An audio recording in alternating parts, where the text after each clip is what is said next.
Nicholas from the Nerd Frenzy podcast, and as always, my lovable companion, Mr. Brent. How's it going, buddy? I'm doing good. Ladies and gentlemen, I have to apologize. I was the one who was late. It was me. It wasn't Nick. It was me. 100% me. I'm a monster. Oh, But he was so it's fine. gracious to wait and let me get everything sorted. So, yeah, everything. We're here now. We're live. And Yeah. I got a Nick. call from my two normal guys going, "Hey, Uncle Nick, what's going on, man?" Not, And not seeing you I'm live. like, What are you "Oh, doing? I'm waiting for him. He has work." And then all of a sudden, you're calling. I said, "Gotta go. He's there." And he go, "I'll see you soon." I'll see you soon. I hope they say it very spy like. I'll be seeing you real soon. Like a revenge flick. They're going to come break your legs. They're actually Italian, so they're like, "Hey, I'll see you soon." I'll see you soon, eh? Even though know. my brother-in-law looks a little bit Middle Eastern, but it's all right. Oh, well, that could be a whole nother season. With his big old, he has a big old beard, and he just like, "Hello, everyone." Dude, I love it. That's great. Yeah, I should be an actor. You should. I don't know why you're not. I mean, are you in your spare time? Well, yeah, actually, I am. To be honest, I know. with you. I wanted I'm you doing to a tell Star everybody what Wars you're fan doing. film Yeah. right now. Oh, Oh, Nick, I know. I was late. We need to get right to all this good stuff because there's three really cool things to talk about in our segment right off the bat about our entertainment stuff. Number one, I want to talk about. You know what? Here, wait. Let's get the one I didn't see out of the way. That way we can talk about the ones I have seen, and I can just Sure. geek out for a bit. Cruella Deville, I guess, is going to be a TV. Or sorry, not TV, a movie. What's the point? Why? Okay, so typically Disney movies for me are hit or miss. They've been wonderful or crap. Emma Stone, big fan of her. I was excited to see that she was going to do it, but they had to do a younger one, of course. This one's cool because it shows a minute and a half of her just kind of being a bitch. And you see, like, she walks by these Dalmatians and they're all growling at her, and she's drinking alcohol in places she's not supposed to be drinking, and she's burning her dress, and it's like she's only red dress and a big old white. I don't know. It was wild, and her voice, she was like cracky and you can't mess with me. And I thought it was gonna be fun. So I just wanted to say the new Cruella Deville trailer looked pretty fun. So do you think, I mean, are they going to make her a hero? Like, what's the point? Or is it just literally to be like, this is one of our evil villains again, we want to go with it? Well, they better not make her a hero because I understand Maleficent being a hero, an anti-hero, because of how they changed it up a little bit. But I don't think they better not make a dog killer a hero in any kind of capacity. No, it doesn't make any So, goddamn sense. Like, no, it wouldn't make any sense at all. I just want to make sure that we were on the same page. I was Yeah, I saw it absolutely. and I thought, what the hell? Why? Okay, so Cruella Deville's out of the way. I'm glad. Sorry. Oh, thank God. Now, Nick. Now then, the good stuff. Let's talk about the shit I care about, okay? Because here's the thing, man. Sorry, you're gonna hear a little background there. I saw the Mortal Kombat trailer. And I am giddy. I am so goddamn giddy. I am so giddy. Like, okay. Should we talk about more? There's another one to talk about. What's the other one that came out? The Zack Snyder cut. Yeah. Oh, let's touch on that real quick because I might be eating some humble pie. Okay. The scenes they look like they added looked very long, very intense, and possibly very good, and they might round that film out a lot better. I still am gonna put my foot firmly in the camp that I still think it's not gonna really fix that film. I think you need to reshoot so much, especially after watching it again recently. That being said, Crystal and I watched the trailer, and I found myself going, I can't wait till that's out. I'd like to see what that's about, sir. I'd like to see what you've done there. So, what do you think? Am I going to be wrong? I decided for the 4-hour mark. It's a What's that, 4-hour? 4 hours. No, Nick, what the fuck? Okay, so what a lot of people don't seem to realize about this, I'm not saying you, but No, me. I clearly don't. you, Brent, don't realize that he had a completely different vision. And whenever his son passed away and he left the project, it literally screwed up everything because the new people who came in did the whole Last Jedi thing and screwed up all the characters. So I'm hoping that because he brought back a lot of them for reshoots, and I'm hoping that he literally actually is changing the story. So, I mean, if you're just adding to it, I guess, you make a movie that's a 6 out of 10, now it's a 7 out of 10. That's still something. But I'm hoping that he literally changes the whole narrative of the film, kind of. I mean, they show Darkseid, first off. Yeah. Here's the Yeah. thing, and this is my honest opinion. If they get to the point where we actually see Darkseid as a villain, like in the next film, let's say in a year, they're like, by the way, we're shooting Justice League, and it's going to be awesome because Darkseid's shown up. You absolutely have my attention again, DC. You have grabbed me right by the eyeballs, and I'm there. I'm there for it. You have me. This, I like the way that what's his name? Steppenwolf looks now, covered in like spikes and Yeah, he's covered in fucking that awesome armor. He's not looking like a little 15-year-old version of the new self you see. Yeah, No. he looks like a baby Darkseid in the original. Let's be honest. It's what he looks like. He looks like Darkseid's like damaged step cousin. The dude doesn't look. He looks like he's trying to copy his cooler older brother in the current film, I think. And so, I am excited to see then what they added. I don't know if I have, and someone in chat said who has 4 hours to sit down and just watch one film. I admit I love Lord of the Rings, but it's one of those like Intermission. That's all I say. They're gonna have to be clearly. I just maybe I'm wrong because maybe there's a much more extended part to that future we saw, and maybe there's a lot more against Superman kind of stuff going on there and everything. Maybe that comes together a little better. Maybe there's more of that Flash showing up from the past, telling him, you have to save Martha or whatever he tells him. Whatever, I don't know. It's just I might be eating humble pie, but I still honestly stand in the camp of like I like how it looks, but I feel like I'm being baited. I really feel like I'm. With what they've shown, maybe I'm putting too much weight into it, to be honest, when really I should just expect a few extra scenes, to be honest, and then like some new stuff that maybe fleshes out the not great story and makes it a little stronger. I said, if they go from a 6 to a 7, I'd totally buy. That's probably what's more than likely going to happen. But I am curious now. I wasn't very curious before, and I saw the new stuff, and I actually went, okay, I don't mind this. I don't mind seeing what's going on. You could tell me. And plus, it does help whenever you have a beautiful soundtrack and an epic, like cinematic kind of different new portrayal of these characters, and of course it gets you all excited. You can make the crappiest movie but have 2 minutes of trailer and that movie could be the best looking thing in the world. Like Clash of the Titans. I mean, there's so many things I've seen that you watch a trailer and you're like, yeah, I'll be there opening night, and you go watch the movie and it's like a 6.5 out of 10 when it looked like it was going to be a 9. So it happens all the time. Yep, that's fair. Okay, now then, let's go with what will be a 10 out of 10 no matter what you do, no matter what happens. Okay, holy fuck, the Red Band trailer. I'm going to say that word right now because the Red Band trailer from Mortal Kombat. You can. It's Red Band. Off the chain. Off the chain. It starts out, if you haven't seen it, it starts with Jax getting his arms ripped off by Sub-Zero. That's your opener. That's where we begin. And it shows it. It shows his arms freeze and then they get ripped off and the blood come. Like it shows it. So it's a great Red Band it's something trailer. and it's also, I guess it was Ermac that did it in the video games. Well, Ermac's done it. I think Goro's done it. It's been a few of them, there's a fast. Well, it's not fascinating really. There is a cool trailer breakdown with the director sitting and talking about it, about why they did things the way they did. Now, and he said actually, he's like, yeah, Ermac's done it, a few others and some other stuff, and we thought we had enough to play with here that we could do that. We could make it Sub-Zero, and we could it helps build the tension of the film and everything else. So, but the point is, I mean, and I'm not going to spoil the rest of the trailer. I'm going to mention Scorpion is in it, and I think it's really cool the care that they have taken to kind of show these base origins, especially of like special weapons to characters and special just individualistic kind of things about them. Kano's laser eye, Scorpion's whip blade harpoon thing, and just spoiler alert.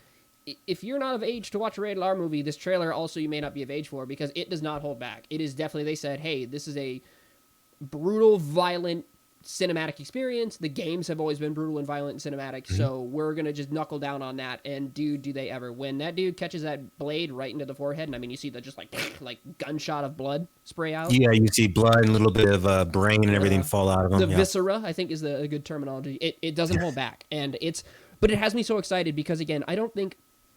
Let's all be honest, real quick. Mortal Kombat does not need an overly in-depth story, right? I don't think we need to sit there and beat up and get super deep into the lore and the wonder of Mortal Kombat out the gate. I think as long as we, the audience, can understand there is a tournament being held to make sure that a whole bunch of universes are not ruled by one evil deviant, then we're good. Anything else you pretty much give to us at that point should pretty much be pretty aggressively beautiful as far as choreography goes, and we'll be happy. And just it has to make sense. I don't think we're asking for a lot, and I think they've what appears to be have done a good job of like being true to the source material, being funny like the source material can be, and still being absolutely devastatingly brutal and just disgusting to a certain degree. Fun fact: one of the individuals who did a lot of special effects, or no, sorry, the visual effects and everything for it, worked on Kill Bill for the blood. Which is why a lot of the viscera and stuff looks a little bit familiar if you remember Kill Bill and like the way it sprays and moves. That guy worked on it. I can't remember his name off the top of my head. Well, they are. You watch all these shows and stuff, and you find out they're specialists who understand, or just forensics or whatnot. But there are these specialists who actually can say, "Oh, the blood would splatter this way, and it'd be this color if you got shot in this part of your body." And it's so cool. It's so cool. And I love that they did that with that. They took the time and effort to do that. And Might I also say, I'm so excited for it. I'm excited. I think, oh my god, I think so many things. Sorry, I'm just overwhelmed by how excited I am for it. A trailer hasn't made me want to go like, holy shit, let's see this, let's go. I don't care where I see it.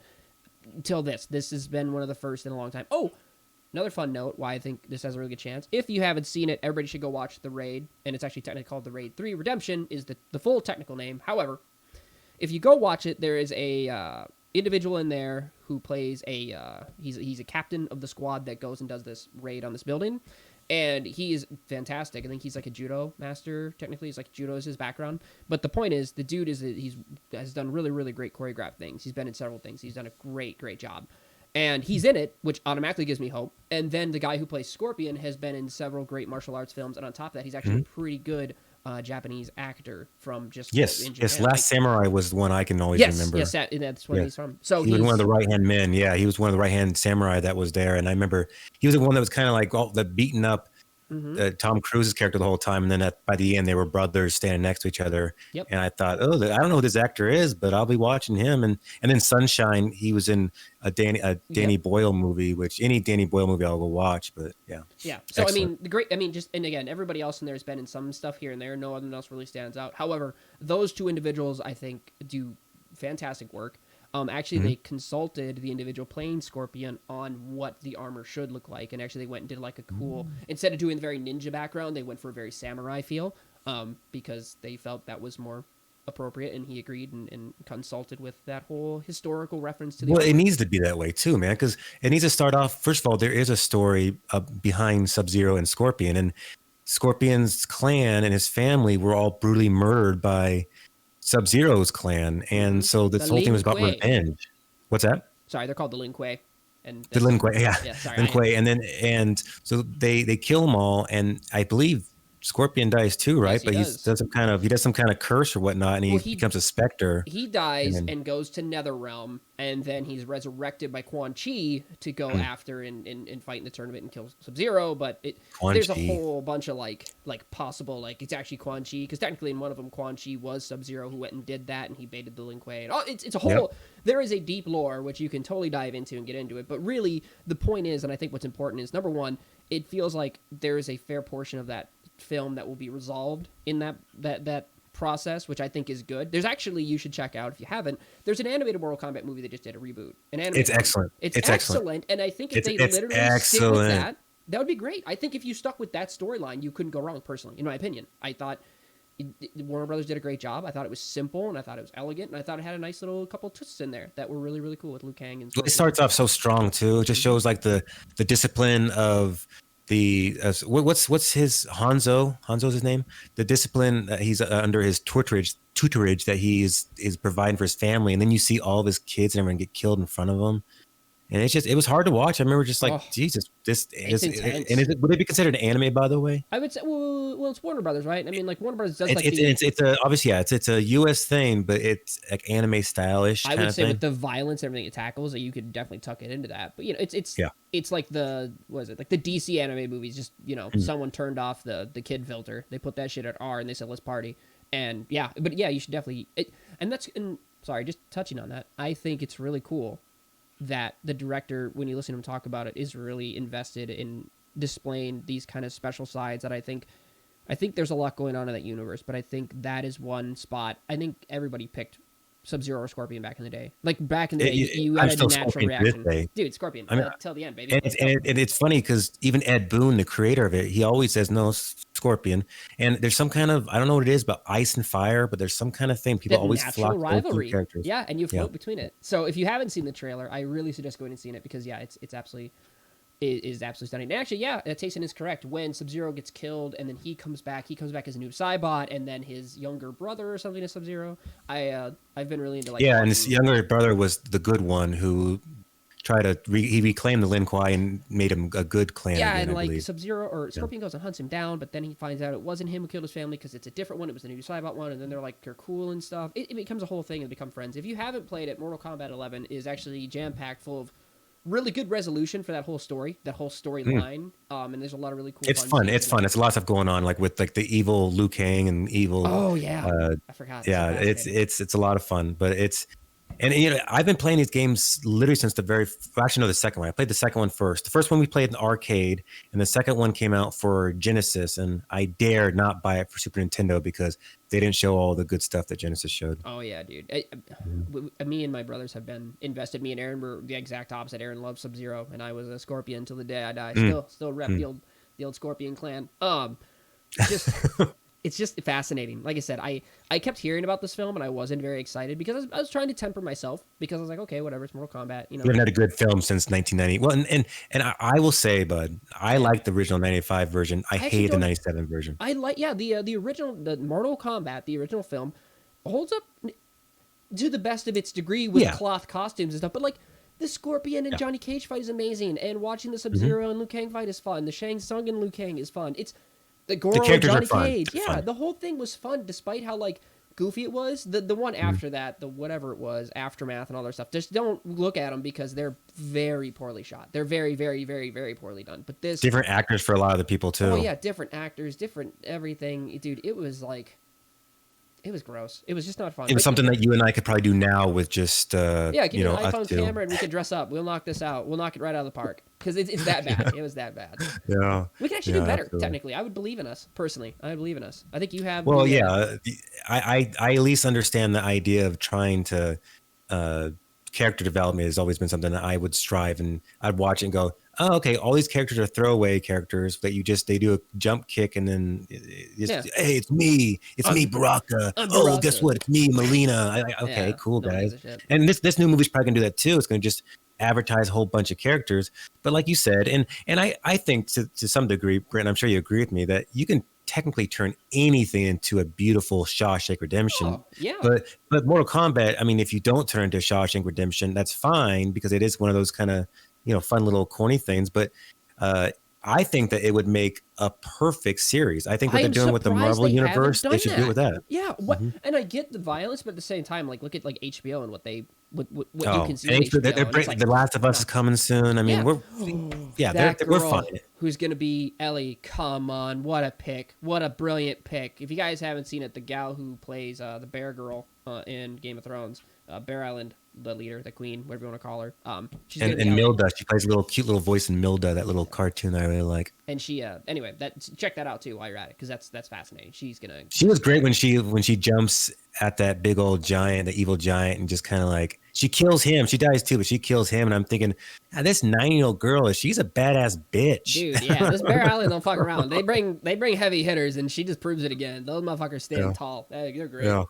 Okay. Yeah. We got that out of the way. We have more to talk about. We got to stick to our hour, but I'm really glad that's coming. I can't express my actual excitement. It's just I love seeing my childhood come to life and knowing what they've done with the Avengers. If it's even given half that amount of care, it could be something truly special. It looks like they did. So I agree, and I hope there was a couple times I saw the visual effects. I'm like, well, that's a little YouTube-ish, but as long as it shows characters on a journey with a somewhat of serious attempt of trying to make a decent movie, then I'm in. Like I said, if it's like a rehash of the 95 version where it's like, hey, it's like the same kind of quality, but 2021 style, I'm like, okay, I can handle that, but I don't want it to be the garbage Annihilation one. Thank you. That's what it was called, Annihilation. God, that was terrible. God, I don't want to think about it. My brain was annihilated after watching it for an hour and a half. Jesus. Okay. We have... Anyways... about 36 minutes now to discuss greatest TV shows. Now, this is going to come down to a lot of personal opinion and what we feel is great or not. Sure. So don't be offended if your film has not made it to this, or sorry, your TV show has not made it to this, because we're going to bounce all over the place. First things first, I want to get to Nick, and I want to guess. I want to see if I can guess, okay? I want to guess your favorite TV show of all time. I want to guess it, because I think I'm going to be right. Are you ready? Mm-hmm. Sopranos. No. Okay, wait, one more. Breaking Bad. What did you say? Breaking Bad. That's it. It's got to be it. Breaking Bad. Yes. Okay, I knew it was one of those two. I was sure of it. One of those two was going to make your top. But okay, Breaking Bad. Okay. Then I'm not surprised. Okay. What about yours? Because I asked you, and you're like, "Oh, I don't know, man. I don't know." You're that meek piece of crap that like, well, they're all kind of great in their own way. Okay. So like, this is my issue. I think TV shows unfortunately run too long. I genuinely believe this. Not always. Sometimes they don't. Breaking Bad, if I could have stomached it consistently and kept and that was a perfect length for Breaking Bad. Yeah. Breaking Bad is an excellent show. I myself couldn't stomach it to the very end. I had to keep tabs on it because I wanted to know. But like as soon as I saw, and I'll stop right here real quick. There are possible spoilers incoming if you haven't watched Spoiler. these shows Yes, to the absolutely. end. Spoilers. So this is your moment. Hang on. Okay, we're gonna continue. So when the moment I saw him go into the room where that girl was ODing on heroin, and he like is gonna have Oh her, and then he yeah. stops, and then he goes away. That was the moment that show died for me, and not because I disagreed with him or whatever. It was just one of those things where I'm definitely an individual who needs to root for a character. I need to sit and root for a character, especially my favorite Sure. character, and I liked him. I liked him so much. I thought, I can see this dude. I understand his anger, his frustration. I get why he would do all this stuff. I get it. I can He's see dying it. of cancer, so he's Yeah. kind of doing it on a. His, He's like last. Like I gotta hurry. Gotta hurry. Well, he's got to do the cancer thing. He's got to prepare the world, or he's got to prepare his family without him. He's got to prepare his son, especially because his son had disabilities and that was hard enough already. Mm-hmm. And then his son has to be ready to face the world without him. He can't be there to protect him. I can justify his behavior for a lot of stuff. That moment, I couldn't. I understood it. It's not that I didn't understand it. I could walk through in my head, but I could no longer root for him as a character. So that's where I just had to let the series go because it turned my stomach, that's great TV. First off, right? That's good TV. That's amazing TV. In my personal opinion, I had to walk away not because it was bad. Struggles that is the best kind of TV you get. Yeah, I internalized it so much, so I had to walk away. That's how invested. So Breaking Bad obviously deserves, I think, to be at the very pinnacle and top of the list. I think it's very hard not to put it there, despite my inability to finish it. Collectively, it is impactful socially, I think, for all of us. I think it's one of those phenomenons. You just mentioned Breaking Bad, and it's 90% of people who've seen it, and those who haven't are just shoehorned into seeing it. At the very least, you get an idea of why it's such good cinema and on film, and then why it's on AMC, which is even crazier. That it was a show that really tackled a lot of intense stuff, and it was very HBO quality. I felt put directly on AMC. And that was it shows like that and Mad Men that got shows like Walking Dead on there. Now, sadly, Walking Dead has went down in quality, but shows like Mad Men and Breaking Bad, that's kind of like, hey guys, AMC, have you ever heard of it? No, but they have these excellent shows on there, and that was kind of the pinnacle for a while. And then Walking Dead, even though Walking Dead, the first season was awesome. Frank Darabont, the director of Shawshank Redemption and Green Mile, they told him, hey man, we are making a lot of money and we want you to put less into the actual show itself, and we want to take it. And he said no, and he left the show, and that's when the show, in my opinion, started getting bad. Yeah, the first two seasons of that are so watchable, they're so consumable, they're so good, they're so tense, and you lose characters, and it's I'd even go as far as the third. I would give it, but that's my point. When some shows run too long, The Walking Dead is just making still money hand over fist and has people watching because they want to see who dies next. Kind of basically, it's and the special makeup effects are always on point. So the zombies are always beautiful, and they always put cool situations. But the thing I hate about Walking Dead is they put their politics right there, and it pretty much just says right in the camera, like, if you don't like us because of this, then you're a piece of shit.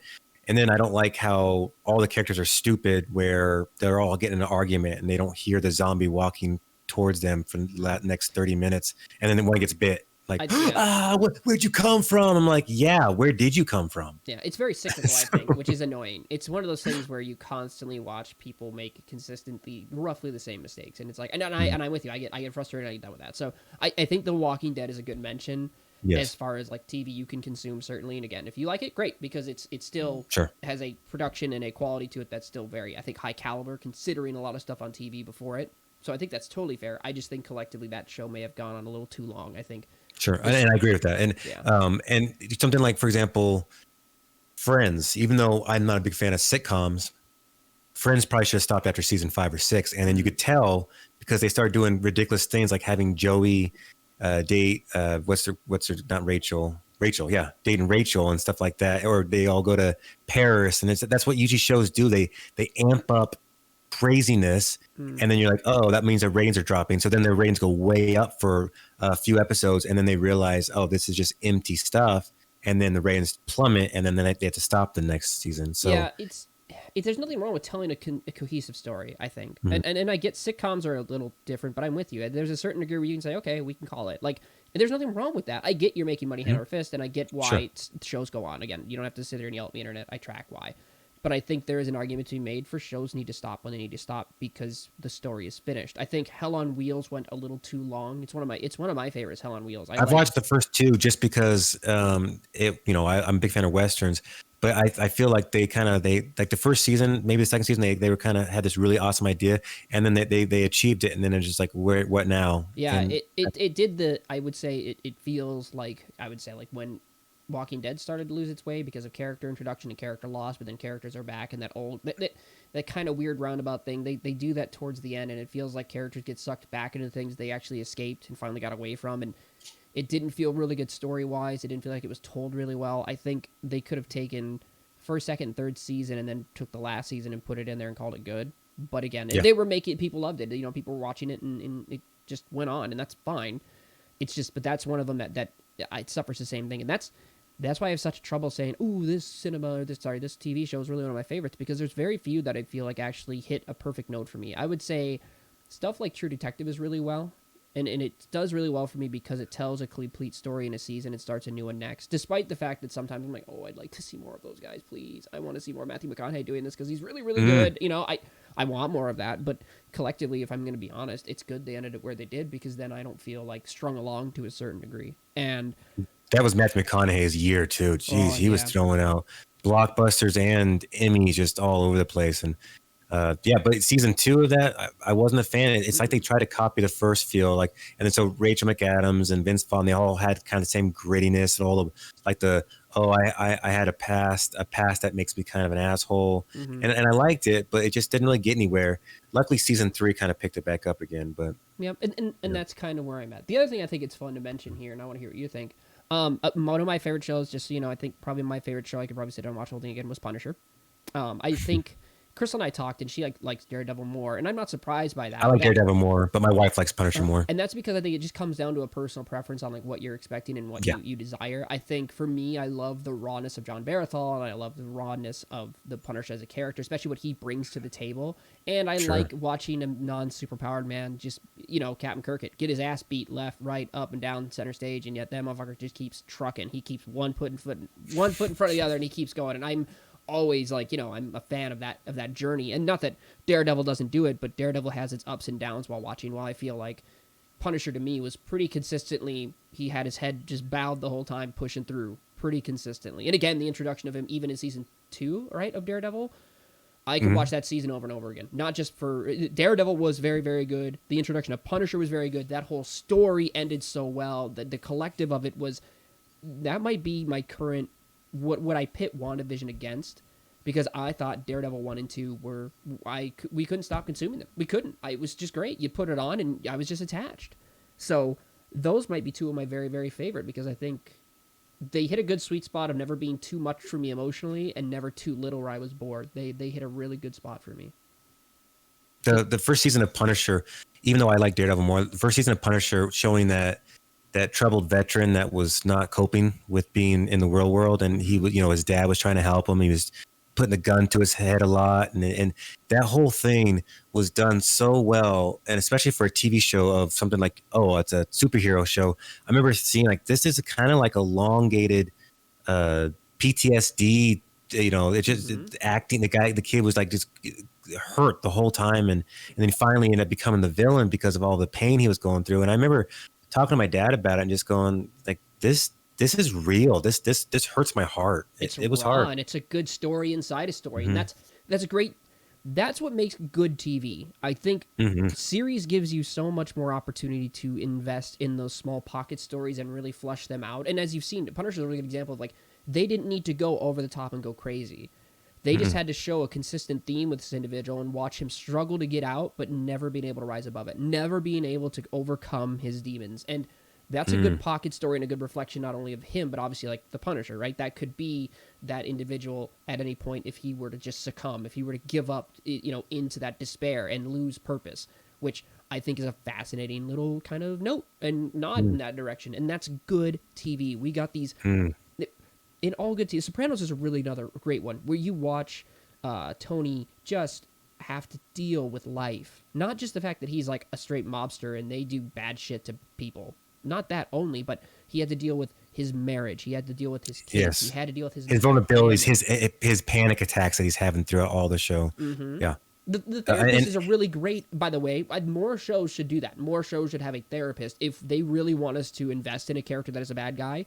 Showing a therapist and showing the human side of somebody as they just yes. talk through what's happening, hearing a character talk Yes. through it just Exposition without actually shoving it in our faces. They're telling us, the diary of this person, but they're not saying, "Hey, everyone, this is the diary of this person." No, they're actually saying like, "I'm hurting." Well, why are you hurting? And then all of a sudden you're like, "Oh gosh, this is okay, cool." Yeah, you're the Yeah. fly on the wall that makes sense. Not the 9-minute villain monologue you get at the end of every action flick. It's dialogue that is well written, well designed, and where it's put it makes sense for you to be hearing it. You understand why you're hearing it, and we know it's to tell the audience and make us sympathize. We know that naturally, we get it, but still we seek purpose and reason when a bad guy is doing something bad that we kind of like a character. We go, okay, well, why? How can I root for this guy? Listening to Tony talk about all of his stuff and knowing his vulnerabilities gave you insight and gave you a reason to root for him, despite you didn't maybe want to root for him, considering the bad things he was doing, which is that's good TV. God, that's good TV. It's high caliber TV, but damn, is it good. Well, it's usually the TV that makes us feel uncomfortable that is going to be the best TV out there. And Sopranos was one of the first ones. And I don't want to destroy anything else. There's excellent shows like MASH out there too that came out, decades before. But it seems like Sopranos was the first one, at least I watched, that I was thinking, oh, this is literally movie quality, but 500 hours long instead. I mean, that was the first time I remember, and I was too young to really, I guess, appreciate it. So I remember watching the first 2 seasons when they first came out, and then I stopped for a while. And then I got a little bit older. I think whenever you and I first got in the military, and we were just passing around videos all to each other, and I got Sopranos. And I remember watching the whole seasons, all seasons, like 8 or 9 seasons on deployment. And I was thinking, this is where it's at. This is I hope people start modeling this kind of behavior. But of course, at that time, stuff like Game of Thrones was already coming in, saying, "Toot toot, here we come." Admit it, but that was good. I think Sopranos opened a few doors for that. And then on top of it, just to kind of lean in on watching things become like great TV, American Horror Story. I know it's not for everyone, and not every season is good, but American Horror Story season 1 made me. I did like season 1. Oh, I mean, what a dynamic new concept for just TV itself, and then like the anguish, and then how the genuine horror of that show, where for some reason my brain always thought there'll be a highlight here, but I'm ignoring the fact that it's called American Horror Story. There's no shining light. Yes. There's no good stuff that's going to happen, and that first season really That's how it ended. Yeah. I just went, this is great, captivating TV. It was great. We sat down, and I remember watching it in the shop. I was sitting there with me and a buddy Jones, and I had just watched it, and I was talking to my super at the time named Slater, and he was like this short, just awesome and aggressive. Well, not aggressive, but he just seemed like scary. He was just a short, seemingly scary black dude, super chill but super funny. And so I get done watching it, and he's like, and he sees me just right to finish it up, and he's like, "Hey, you got the whole season?" I was like, "Yeah, man, you want to watch it?" Yeah. So I gave it to him, and he's sitting there at the desk. We're working, and he starts it up, and I just lean in, and we're watching it. And then we watched it every night. And I remember we got to the part where the school happens, and that's all I'll say about that. But there's a part where the whole rampage part. Yeah, and someone stands up and by the way, Evan Peters is the reason why I like American Horror Story. He was, and then every time I see him as character in any of the seasons, I was like, okay, this guy is the guy to watch right here. Oh yeah, you got to go into it. When that dude stands up to him, and you're getting the shot from under the desk, his feet, and he's yelling. And boom, Slater jumped up out of his chair and about knocked us the hell off the desk. He's like, "Oh, Jesus!" And I was like, "Yeah, I know, right? It's uncomfortable. It doesn't feel good to watch at all." But that's that again, that visceral reaction, that we're so invested, we need to release tension physically, and that is fascinating. And again, American Horror Story does it. Now, other things I want to just touch on real quick, because we have about 15 minutes left, maybe. I want to talk a little bit about funny TV a little bit, because I think in this conversation it's very easy, because I think we've named a lot of great stuff, and we didn't really, before we talk about a there, lot of dramatic stuff. Yeah, like it was epic because I get what you're saying. We should touch Game of Thrones quickly. Yes, but I get exactly what you're saying. I think, and most people will say, Rob Williams will say that comedy is the hardest thing to do. Oh So yeah, and good consistent comedy I think is really yeah, hard to do. So I yeah. think it's good to say just in starting this conversation real quick to end the other one. How do you feel about Game of Thrones as far as where does it rank on your personal scale? Is it in your top 10? Do you feel like because of the way it was handled maybe towards the end it falls out? What do you think? So exactly what I feel, buddy. It was literally going head to head with Breaking Bad. The only difference was Game of Thrones is more my style. I fantasy all the way. Lord of the Rings, I would still consider top two, maybe top best movie of all time compared to like Shawshank and Forrest Gump and all those movies. Mm-hmm. But uh, Breaking Bad, it's about meth. I don't care about meth, obviously. I do care about good storytelling, but to get me hooked on something, I'm going to need to be interested at least in what's going The on. subject matter needs to really draw you Right. in. Yeah. The Absolutely. subject matter needs to match what, yeah, absolutely. And I don't want to see like, oh, it's going to show all these people just start doing meth and becoming like, shitty mom and dads and seeing kids just crying. And I don't want to see that kind of stuff. So, but Game of Thrones did that kind of stuff too, but then they did it perfectly. The slowest burn in the world. Mm. And Breaking Bad did that. But the good thing about Breaking Bad is they had an idea and they had an end idea. Mm-hmm. And they kind of said, okay, it's going to be about 5 seasons. Game of Thrones, they were racing the books and they were racing all the popularity of the show, and it ended up screwing them. And Breaking Bad landed perfectly, giving it a 10 out of 10. Mm-hmm. Game of Thrones did not land perfectly. In fact, it made a lot of the characters look stupid, and it probably made the whole thing like a 9.8. Yeah. See, So I feel the same. I think Game of Thrones. I'm with you. I'm ride or die fantasy. That's my bread and butter. I love that stuff. And Game of Thrones nailed it so along the way because we invested in characters that were killed and we weren't given any particular don't worry they'll be back or anything like that. No, you get clapped, it's over, like goodbye, tell it the show, you're done. And yeah, first off, it's the first time that's happened in popular TV ever happened in books and stuff all the time, but popular TV, you're crazy, you're gonna kill off a main character? No, you're not. That's stupid. Yeah, okay, well, goodbye, Sean. Cut his head right off. That dude is dead. And Sean being the only guy we know in this whole thing, and he dies right yeah, away.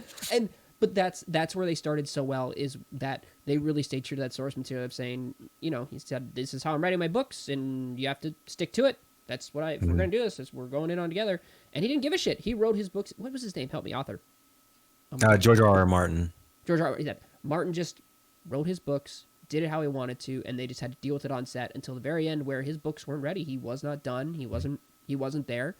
Gave him some outliers and everything else, and however it panned out, whoever was responsible doesn't really matter at this point. But it missed its landing so hard.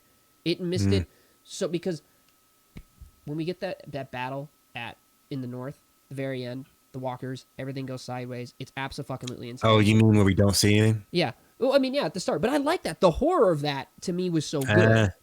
For a minute, but the whole thing I didn't like. I understand doing it for a moment, just showing like, oh, this is scary because you can't see shit. But after a while, I need to see where all this I thought I could see time and effort went to. I thought they handled it well. But I mean, and that's fair though. It's still shooting in the dark. A lot of directors still don't do it very well. But the point is, I think that was your pinnacle.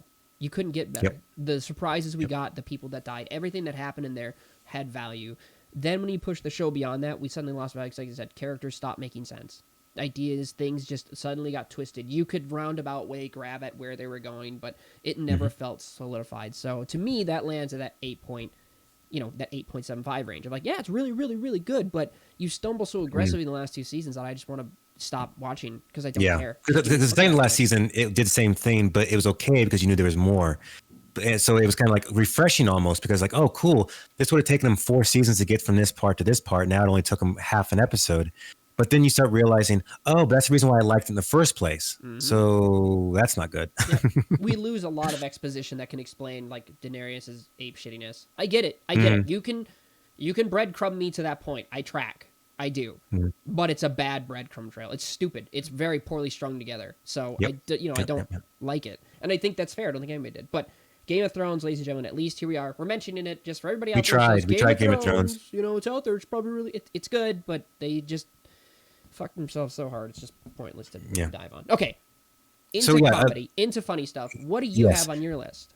Well, I would say the top of my list, the top 3 always goes to Seinfeld and Always Sunny in Philadelphia and The Office for sure. Excellent list. I would say thank you. My top 3, I want to put Always Sunny there, but here's the thing. I've really fallen in love recently with like the weird, wholesome TV kind of stuff, wholesome comedies a little bit.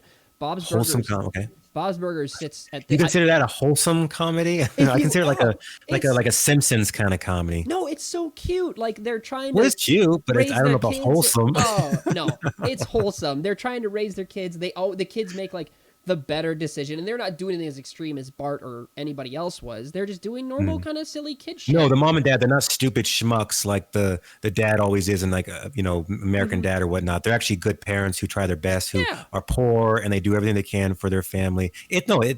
My wife and my whole family, we watch it all the time. I just got strung up on you saying wholesome. I think it is. I think if you compare it to the thing, Nick, I'm gonna go tell you, it is wholesome. Nick, it's wholesome because Oh my God. I will immediately then draw probably my second favorite that I always love also is Always Sunny. It's Always Sunny in Philadelphia is so modern Seinfeld. These are terrible people that I constantly find myself laughing at that crap. I constantly am just dying. That has to go on my list as well. And then I'm going to mention two more. The one that's going to go on my third place spot, I'm going to put 30 Rock there. 30 Rock is so consistently funny. It is so consistently Tina full of Fey is jokes. very talented herself. Oh, her and then Baldwin. She did, yeah. And Alec Baldwin's, don't get me wrong, he was awesome, but she did the show, right? That was her show. Yeah, that was her show. Well, so she is, and she does all these things. Mean Girls, she does everything, and people don't realize that she's kind of the badass behind. Yeah, everything. she immediately made that show funny, and then the context of the show. There's so much comedy. I think Chris and I was telling me it was like 26 jokes every minute or something like that, or something of that nature. It's so fast. There's so many jokes tucked away in there. Everything they say is meant to make you smile and just That New York humor. It's just I don't get it because I'm from Rifle, Colorado. I'm from Colorado. Hey, you'll hear the banjos. We can taste them in the air. we're not Arkansas. The other thing I want to mention here, because I actually watched all of it with Crystal, that we both love, is 7.4 jokes per minute. There we go. That's what it is. 7.4 jokes per minute in 30 Rock. Frasier. I actually really enjoy Frasier. Frasier. It's an older comedy Intellectual sitcom. humor. It's I would say it's a little intellectual. I think it's general comedy sprinkled with a veneer of intellectuality. I think it's meant to make you think. It's way smarter than it is. There are a few jokes that definitely like yes, they leaned into it, but I think it's more fun for us that I think we get a lot more of like watching Marty's side of it.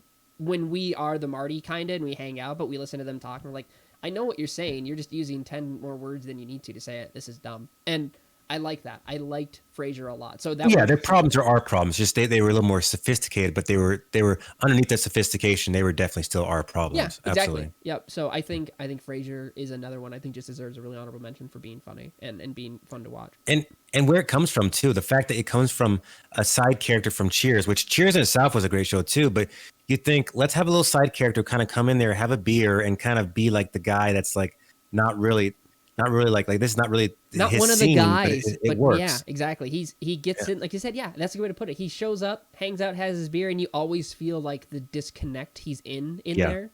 And everyone's kind to him, everyone loves him, but it's just weird. Like what is it? What are you bored with your intellectual life or whatever? Yeah, like why are you slumming it, bro? That's what it feels like. Yeah, like we stop slumming it. You're being weird, But then to watch how successful that is, watching Frasier and watching that dynamic, and it just. The show obviously sits, especially at the time period, it reruns a lot of the jokes. The Niles Daphne thing goes on for about 2 seasons too long. However, it's still... I agree. And typically shows go on about 3 or 4 or 5 seasons too long. They only went 1 or 2, so yep. Good job, guys. Yeah, they did great. And so I think Frasier is a definitely honorable mention for just what I think good, funny TV can definitely be. Especially because I don't like sitcoms. I really don't like them, so I think I like it. Important. Go ahead. Also, real quick, we don't talk about it, but I also, just because it deserves his attention too, and he kind of is part of the Seinfeld love, is Curb Your Enthusiasm. Larry David's the man. Oh, Larry David. Oh, my I love Larry. I mean, and his, and even though his way is a little bit hardcore and much in his show, it definitely brings out like all of our questions and our inner goods and bads. And it's like, oh, you know what? He did it in a prick kind of way, but he's absolutely correct in why he did that. He's an asshole, but at the same time, at those moments where like you see him be an asshole and you go, yeah, I think that's okay. I want to kind of be an asshole in that situation too. Curb Your Enthusiasm has a very raw, genuine part to it. I always Mhm. one of his favorite episodes are whenever someone's being like, especially I think it's him and his wife. Well, we got to go do this. We got to go see this thing. I don't want to do that. No, I don't want to do that. That's no, I'm not gonna do that. Yeah. Just like Yeah. the We're all rooting for him, but we're all yeah, sitting there going, I would never tell my wife that. yeah, no, like that's he's a bold man and I respect it. But I like Yeah. that natural state where a lot of us we go, no, I don't want to do that either. That sounds awful. And then he Yeah. gets stringed into something and he goes through with it and it ends horribly and he's dumb and I almost at the end of everyone, you just see him where he's just like, I never should have done this. Why did I even do this? Yeah. And you're sitting Yeah. there in your head saying, why did you do that? You had it Yeah. right off the bat. Why did you go? And I think that's genuine to us. We do shit like that all the time. So Curb Your Enthusiasm is one of those where it's just nailed it. They just nail it dead on with the scenarios, the scenes, and again, the sense of humor that it brings. It can be awkward, but I think that's also what makes it even more genuine is the Oh yeah, a lot of cringe stuff, but it's stuff that cringes because you know that deep Because down inside you're there's some uncomfortable. realistic things. Yeah, Yep. absolutely. So Also, The Office, and we can't before We I should talk about mention Steve Carell's loveliness. Mhm. Ricky Gervais should deserve the credit first because he is the man who created the whole thing. yeah, I would say give that. I have to admit, I found The Office did the thing where it was so popular it went on too long. Do you agree or disagree? You tell Oh me. yes, oh yes. And well, part of the problem I think is, first of all, I think most shows should go no longer than 5 seasons. I think 5 is a good number. I know a lot of them go 8 or 9. I think that's stupid, but unless you have, like I said, Game of Thrones, each season is one book or something like that, then and there's 10 books, I get that. Mhm. But I don't need any extra fluff or bullshit because you guys are trying to keep money going. But yeah, that's one of those things that I hate. I hate that. I hate that so much. Yeah, when we watched a lot of The Office originally, and basically I can remember Steve leaving, you know, and I thought, okay, well, we'll keep going and give it a shot. And I'll tell you, I don't remember a single episode after he left, minus when he came back for the end. I don't remember between there and then. I know Will Ferrell was involved. And you shouldn't I know remember it. You shouldn't. And that speaks a lot to me about the show's nature, and it really makes me question sometimes how good the show was or wasn't. And I realize I think the show was good to me at first because I really identified with Jim. I thought Jim was very funny. He was very kind of Yes. warm, and he was. We Just all kind try to of identify with Jim or Pam, and then the other characters we try to say, "Oh, there's probably a little part of that in me too." Mhm. But for the most part, we all said, "Oh, I'm Jim for sure," because we all want to be the honorable sweetheart guy, and that's always everyone loves. But we were all most of us are Creed. Yeah, I do to Creed. That dude was. I wish I was a Creed because that man must have lived an amazing life. Creed was out of his mind, and everything he said. Oh, he didn't even care. If he, I mean, there's one episode where and a lot of these things were like really like sugar coated, where the average movie or TV goer would look at it and go, "Oh, he's," someone would bring like a delivery person would bring like his Chinese food, and he's like, "Oh, cool, it's my Thai chili," and that like it's code word for like cocaine, and then they just keep on going. That'd be the end of it. Yep, like, oh, right okay. Dude, he's gonna go sniff cocaine, and everyone thinks he's talking about some kind of Chinese food or something. Creed is just, I mean, and he's the character that like that show needed that. That show had a lot of things where just it was zany, it was weird, it was fun, and it was sometimes heartwarming, but it also liked to sit there at the very edge of like what you felt comfortable laughing at. Steve Carell, obviously, his entire thing, his entire purpose, right there, were just to make you uncomfortable. It was to make you cringe. And I mean, they had to sell it to him that way because every time that dude had to sit down a seminar of any nature, the seminar went on too long. It was uncomfortable. The word usage was terrible on purpose. And again, you get that, but then I'm stunned by how much of that show was lost when he left. Losing that section of it in the way they did, it still catches me off guard when I realize it. It's wild. Yeah, they tried to replace it with like Will Ferrell came in for a minute, and then James Spader came in. But all I was thinking of is you guys just lost your heart and soul with Steve Carell, and you guys should have just stopped. It was a beautiful way to end with Steve Carell going to go meet his love, and then Pam was already with Jim and everything, and there's kind of the end were good. You should just stop right there, and it could have went on and being one of the best shows of all time, and it still is. But you're right. The last 2 seasons, and I think he was in the first 6. Steve Carell was, but the last 2 seasons was. Yeah. And I don't want to say it's garbage because it wasn't garbage. It really wasn't. It wasn't Mortal Kombat Annihilation, but it didn't have the heart and soul with Steve Carell gone. Exactly. It didn't feel like with Steve Carell they were trying. They were just writing stuff and they were doing it and it was fun and we all felt very connected. Without him, suddenly we lost, like you said, that centerpiece almost. The real part that apparently we all kept coming back for to a certain degree was to watch the environment around Steve. That's what we came for, it turns out, which is crazy to me that it's stunning when a show is that centric to something that you lose it, and it really makes that big a difference. And I think that's just very special. So despite my falling off and my love affair with The Office, I still think it absolutely deserves to be mentioned as one of the best for just one of the very best of all time. You can at least sit easily. The first 3 seasons will just crack you up. I remember when he did that stupid joke where Jim put all of Dwight's shit in a vending machine and then gave him the money to buy it back. That the idea behind having to save $200, right? Get into the vending machine, put all of his crap in there. You gave him $200 to acquire his things. It's so much more work for you than it is them. It's definitely an inconvenience, but the level of effort you had to do, like, that is the body of a good prank to me. Something that doesn't, like, you can watch people get hurt from pranks and it's not nearly at all funny to me, but watching especially when you realize like that's at someone getting hurt at the expense of a human being of like suffering. Well, this is like, yes, that's frustrating, but you do the math and you're like, holy shit, dude, that had to take like a month. Easy. An easy month to set up and get done. He got it done. He must have bought all the stuff back in 10 minutes, but that's the thing that I loved about Jim and the humor of The Office. That kind of exemplifies the humor of The Office to me. And what it means, like that means like, oh, I'm so bored at times that I have to make these little games up to not be depressed. And even though Jim wasn't really like that, it kind of just shows this whole, and then it kind of goes back and forth. What I like about it, it goes like, we hate working here. Michael is kind of an idiot, but there are times when Michael's the most brilliant genius in the world, and he gets us out of this weird funk we're in, but yet he put us in the funk in the first place. Yeah, it's the work environment just put to the extreme, and that idea, and I especially love the idea that they're like, oh, we all hate working here, we don't like it, and then like when it's coming to a close, all of a sudden it's like, holy shit, I've done this for 10 years, and actually it turns out I really did like working here. I guess there's something comforting here and safe and fun. It's The Office has a very good kind of ending to a certain degree with that closing from where it started, where again early on it's, oh, I'm so bored, I hate all this, let's do whatever dumb games we can, me and Pam are gonna do X, Y, and Z, and Dwight's gonna do whatever the fuck's Dwight's doing and just everything else. So I'm glad you brought The Office up, because I think at the tail end we have 9 minutes and we should talk about one more show very similar to The Office and 30 Rock, and I think everybody could watch it and love it. Parks and Rec.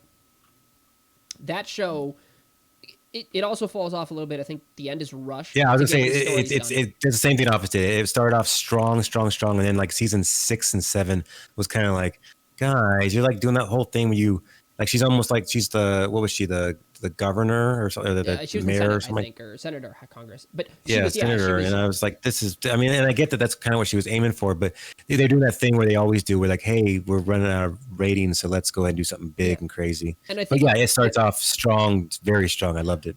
I think Crystal in the chat has mentioned it, and I think it's absolutely true. The first season was so mimicky of The Office, it didn't stand on its own. I mean, the shots, the behavior, everything in The Office was so... everything in Parks and Rec in the first season is so similar to The Office that it doesn't stand as well. But all of a sudden, when we develop and we just kind of roll into season 2, where the show is still a mockumentary, but it gets its own flavor now. All of a sudden, like, someone went, okay, no. We are not going to be successful if we just try and do The Office again. It's not going to work. We need to find something that works for us and what's our flavor. Absolutely. And Amy Palmer obviously is just excellent. So her, Ron Swanson, who is, what's his name? God. Nick Offerman. Those two end up having a dynamically wonderful chemistry, and they're so polar opposites. And yet they really, what I really enjoy is demonstrate the idea of friendship outside of like political concepts and things of that nature, while they vehemently disagree on 2 or 3. Which is you and I right there. You're Leslie Knope, and I'm Nick, and I'm Ron Swanson. Yeah, but and yet watching them develop as friends and showing us what friendship can be and what we should really appreciate about people to a certain degree is it fascinating. And what a great way to demonstrate it in government itself, and to watch all the dumb, silly shit that you assume, or kind of like, you build stories around like the DMV. Everybody builds a dumb story for themselves, whatever it might be, when you go to the DMV and you're there for an hour and a half when you literally need a signature or something, And watching like them develop a background idea of like, people coming in and talking about the dumbest shit in the world. Like, I don't like the fountains, and I don't like this. The complaints, the weird stuff, the weird way we are. I think it demonstrates it so well. And it's just, what a fun show. And unfortunately, again, it feels rushed at the end. It feels where they just went, okay, I appreciate they tied everybody's story up.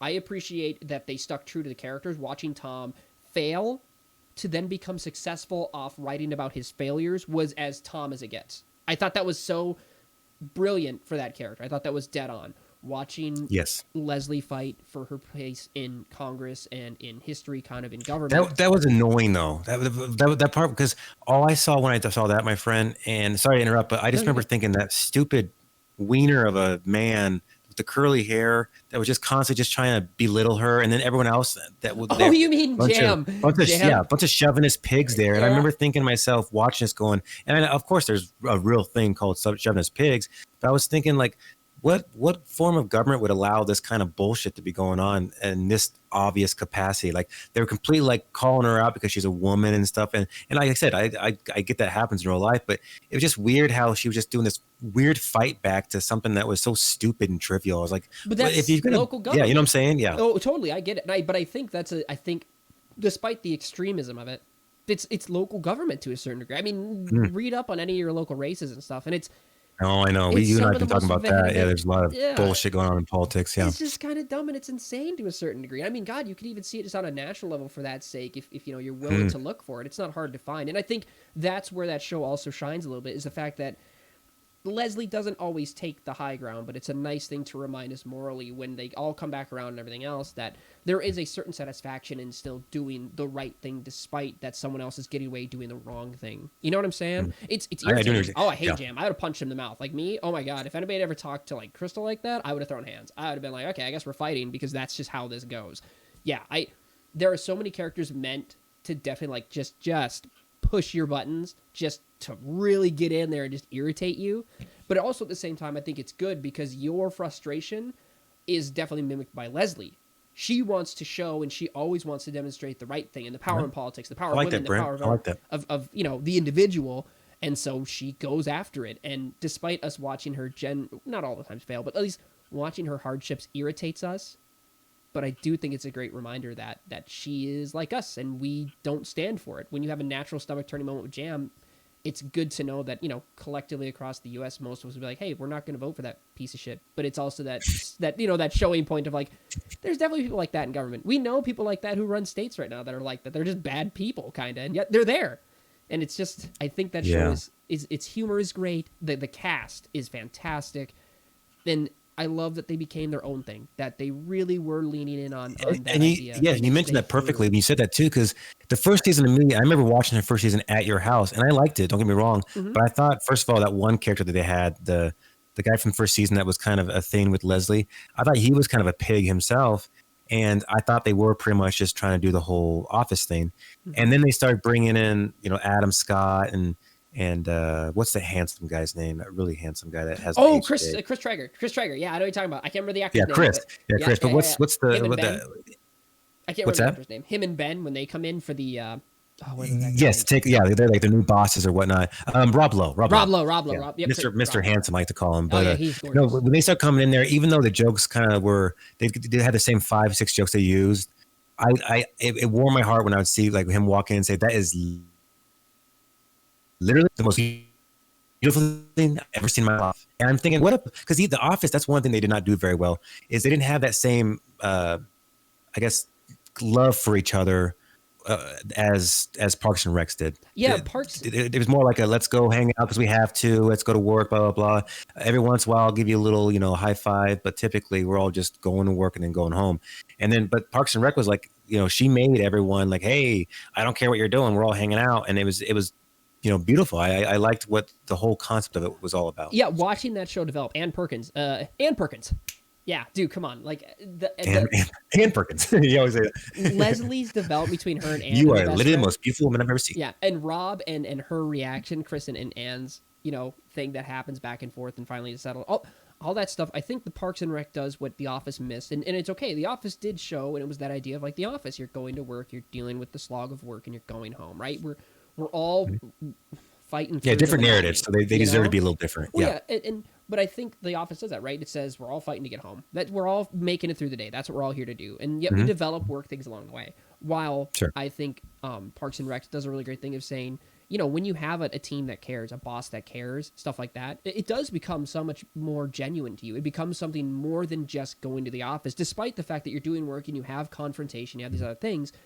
There's something that you want to keep working, and at the very least, you want to become better as the people around you become better. And I think that show actively demonstrates that over all of its seasons until right the very end. I think you watch the growth of Ben and Leslie, you watch that growth with Anne, you watch it with Chris Traeger, you watch all those characters develop more and more closely because Andy was adorable too, by the way. and again, and Andy and Chris Pratt for the win, by the way. what is her name? What is the gal he Aubrey Plaza. Plaza. I don't know what. April. What's her name? April Legate. April. Yeah. Watching them develop and become April. You hate? You said.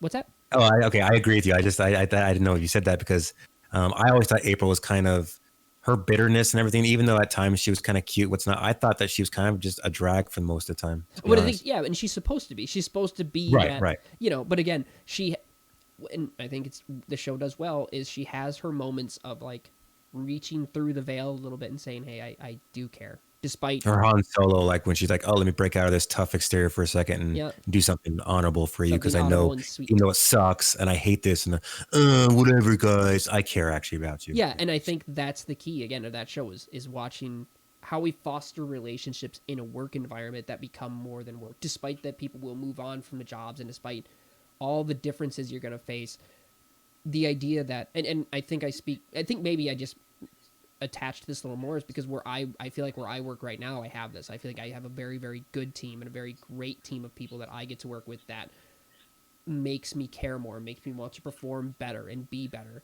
because they all actively try to do the same both in and out of work. And I am drawn to that attitude. So I think I'm just special. I like to stand on this hill with this show in particular because I think it demonstrates it very well. And I don't think a lot of people get that. I think a lot of people have more of the Office experience, which is why the Office is just so much more. It was the first one to kind of be pushed in America. So it was kind of like they even though it wasn't the first the first show at all to do that, it was the first one that we kind of saw. So it was like it's the grandfather of everything. So we can't be like, well, it doesn't compare to Office, does it? So yeah. Okay, Nick. Yes, sir. We made it. We made it to the hour and 1 minute. We actually went them over. We did it. We got here. I hope at the very least people were engaged listening to us yell about TV shows we love. I'm actually surprised we did so good and got to so many topics because I think I could have sat and probably chatted with you about hearing your idea of Breaking Bad so much easier. I could have listened. There's so many stuff, Rick and Morty, the Chappelle show. There's so many things that did so many cross so many barriers for people and the morning show that made me think to this day. It did a lot of good shows, but I think we did cover I wanted to cover Breaking Bad and Game of Thrones for sure because those ones are my top. But I also want to do anything that anyone wanted to do as well. So I get that the TV is a subjective thing that if you like it, you don't like it. I get there are certain things that we can all kind of agree. Like, yeah, this has a certain Gravity kind of quality Falls. That this doesn't. Gravity Falls is. And I almost put that in the picture. The only reason why I didn't is because my baby was crying, and then I deleted the picture. I was like, I don't want to do this anymore. Listen, so I get it, but Gravity Falls is good. It's up there with Rick and Morty. I'm guessing that's what my nephew said that, but it was something that when my sister's family they went through some bull crap with this piece of crap who they were working for, and they had to move into my house for a while. And the thing that got them through like actual life struggles was Gravity Falls. I'm not surprised. That was a great, soulful, wonderful, wholesome, and yet just wholesome. You can use that word for that one. Yeah, absolutely. I mean, and you grow through that. That show has great growth, and it shows you a lot about, even a little bit about you. I actually got a little teary up when that did end. I was like, oh, dude, it's only 2 seasons, but it was like 2 seasons of like, hey, we're gonna give you a perfect 2 seasons, and then you'll always talk about it. You will, and you will feel genuine. You will feel like when you left camp. You will feel like when you left that being a child behind a bit. Where the last summer that ended, where you kind of get choked up, and you're like, I can remember that. That was so genuine to that. This is great. Okay, Nick, we have the Cup of Glory, the Cup of Wonder, the fantastic. I don't even know. However, no words do it justice for what it truly is and what it represents. It's like I tell you guys every single week, my friends. William Henry Boyce Jr. He was an Air Force pilot, and he passed away 2015. It would have been December 1st, 2014, and I love honoring him as much as possible. He was a hero before he was a hero, so I'd love to pull our next topic out of these little cups. But let's go ahead and put the old hand in the jar and see what happens. The classic. Everybody knows we love the classic hand in jar. That's just a common saying here. All right. I like how sometimes I mention the comment and it like doesn't register, so I get like a nothing but silence from you. So I'm like, okay, I don't think he wants to do this one. So here we go. Act excited even if you have no idea what I'm talking about. Okay. Most influential musicians. Oh, that's good stuff. Okay, cool. That's great stuff. I what? Yeah, that'll There's be so fun. much to cover there. What's that? So there's so much to cover there. Like, I I know, mean, and they talk about like our own personal stories. When we have influential musicians, I can get passionate about this stuff, man. I can talk for a long oh time yeah, about this. it's easy. I mean, I know you were gonna do Michael Jackson. That's gonna be there for you. Michael Jackson, David Bowie Bowie, will be there for you. Madonna. Even though Madonna is not necessarily what I look as like as a celebrity hero, but I did like her music back in the day. Yeah, culturally, I mean, I think Yeah. she's always been out there, so that's something What special. who are you gonna talk about? I mean, dude, Sam Cooke, however you pronounce it. I Sam actually Cooke is awesome. I love his that kind of music I too. love his music, and I love the type of person he was. Well, anyway, yeah, I like Sam Cooke a lot. I since the fact that you Twiggy. said Sam Cooke, that changes everything because I don't usually bring those kind of artists into discussions because most people don't know who people like Sam Cooke is. So Yeah, you don't any kind of necessarily know. Motown, for me, any kind of '60s Motown, it to me is maybe my spirit animal. So Yeah, dude. good choice, brother. If you want to just hang out and have a great time, just go cook anything, bake something, and then put Sam Mm, Cooke on, and you can just you for hour. That's all I do. You're actually, I think your sister and wonderful husband of hers, Scotty, Scott. Why did I just have a stroke? When they were it up, happens. I sometimes forget my kids' names, so it's yeah. fine. Don't even worry When they about it. were up, I would that when I would make food for them as we hung out and stuff, I would just put on that because I love to cook and sing to that because it's great. I would talk about that. I would probably talk about maybe Flea. It's just because I'm not a very good. Flea, like as in the Red Hot Chili Peppers. Yeah, I'm not a very good bassist, but he does done a lot of fantastic stuff with I think particularly in the funk and kind of pop funk rock and roll. I think a lot Oh, of he's fun. I see him little fun cameos in movies too. It just oh kind of comes yeah from he's nowhere. yeah Flea pops in and out and he's great and I think he's a fantastic Flea. Okay, I'll look up a little musician. Flea then. I Hmm. like Flea. I like. I mean, Red Hot Chili Peppers have been one of my favorites for 25 years. Flea himself. I mean, I obviously know who you're talking about because you said it. But I'd imagine. I guess I would never really hear that. But you did just say, well, I played bass and he played bass. So yeah, Yeah, he's good. Him Flea Marilyn Manson would be one that's just fun to. He's not a Marilyn good Manson person. until a week ago. Yeah, I'm about to say he's not a good person. That dude is a bad person. But I think it's worth Yeah, mentioning the contribution that the Marilyn Manson band overall has maybe nodded towards the industrial sound. I think that's important. sure. There's, Perfect, my I mean, it's friend. Easy Top, Perfect. Easy, AC/DC, and that whole crew. It comes back a little bit, but I mean, we'll get a little more specific on why individuals of that. Is Carlos Yeah. Santana, Joe Satriani. Joe Satriani is, Just like Johnny, if you want to hear any guitar solos, there you go, my dude, if you friend. want to hear a guitar just become an Top Gun or absolute anything. magical instrument of like, I mean, guitars are badass, but Oh, then you want to really go on a journey with yeah, a he guitar. makes it sexy. Oh, he He makes makes it it like good. when he plays. Wow, wow, wow, wow, wow, wow, wow, wow. I'm sitting there going, I'll take my clothes off for you right Yeah, now. I'll strip, dude. You got me. It's easy, Mhm. easy day. Beach Boys. I mean, yeah, Beach Boys is something. Oh, That's Beach a Boys. fantastic story of a band that wanted to do something original and were constantly shoehorned and not doing it. And then the first time to do something original with Animal, was it Animal Shop? Animal, what is it? How was that? Their very first like experimental crazy album. When they first dropped that became. Would you consider any of their music experimental, crazy album? Like comparing it to like Black Sabbath, like oh, it was so experimental, and it's wouldn't it be nice to? Well, yeah, but it's what did they? Was it this Animal Shop? Animal Sounds? What the hell was their album? That Oh, Animal Noise. I know what you're talking about. I just I Pet get what you're Sounds. saying though. Pet Sounds. That was the album that like they became more than just wouldn't it be nice if we. It became something different. They really became artists after that. And I think God that's only fantastic. knows what I'd Oh, be dude, what a without song! you. Still, what a cute song. Oh, stupid cute. Hmm. Makes my heart warm. Anyway, yeah, we can go on for All forever right, about yes, that but influence. yeah, let's go ahead and close up, my Yes. friend. I'm excited as always. We talk about this every single week, but I get giddy. I love you, brother.